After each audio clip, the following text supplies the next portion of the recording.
Hey there, this is Thomas the Guitar Guy from thomastheguitarguy.com, and I'm here bringing you a series on how to read guitar tablature.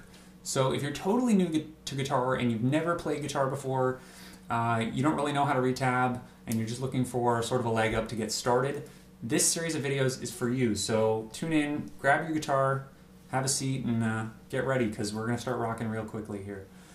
This first video is just going to cover one piece of information. And it's going to be the most important piece of information you're going to need and to have to know if you want to learn to read guitar tab and play guitar effectively while reading your tabs. You see here we've got this sort of funny looking rectangle with these lines and a bunch of numbers going from left to right. We've got 0, 2, 3, 0, 2, 3, 0, 2. This is what guitar tab looks like if you've never seen it before, so clearly that's what we're looking at right now, which would make sense since this is a series of videos on how to read guitar tabs. Now, each of those lines, like you can see how some of those lines have numbers on them, each of those lines represents one of the strings on the guitar. And so this video is just about the most important piece of information you need before you get started, which is which line represents which string on the guitar.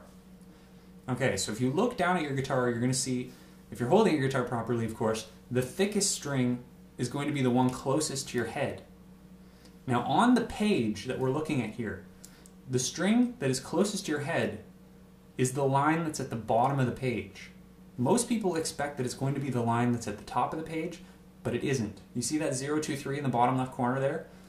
That line that those numbers are on, that represents the string closest to your head, okay?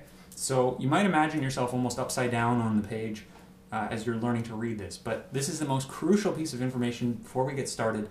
If you don't know this, you're going to be playing all your music upside down and it's going to sound ridiculous. So again, if you look at your guitar, you'll see that thick string closest to your head. That's actually the 6th string. We number that as 6, and then as we go down towards your feet, you have the 5th string, 4th string, 3rd string, 2nd string, and then of course the 1st string. So I hope you got that. The 1st string is the string closest to your feet, and on our page here, this tab here, the 1st string is the one that's at the top of the page. So if we start from the top on the music, the tab that we're looking at here goes 1, 2, 3, 4, 5, 6, our order of strings. And of course, looking down at your guitar, it's going to seem kind of upside down, but it's 6, 5, 4, 3, 2, 1. The 6th string is the one that's the closest to your head. 1st string is the one closest to your feet. Our next video, we're going to go into much more detail. We're going to talk about what these numbers actually represent. I assure you, reading tab is very easy, but I just wanted to get this piece of information out of the way. The string that's the closest to your head is the one that's on the bottom of the page. You need to know that before we get started. Now that you know it, we're ready to rock, so we'll move on to our next video. Thanks for tuning in. Keep watching. Keep rocking.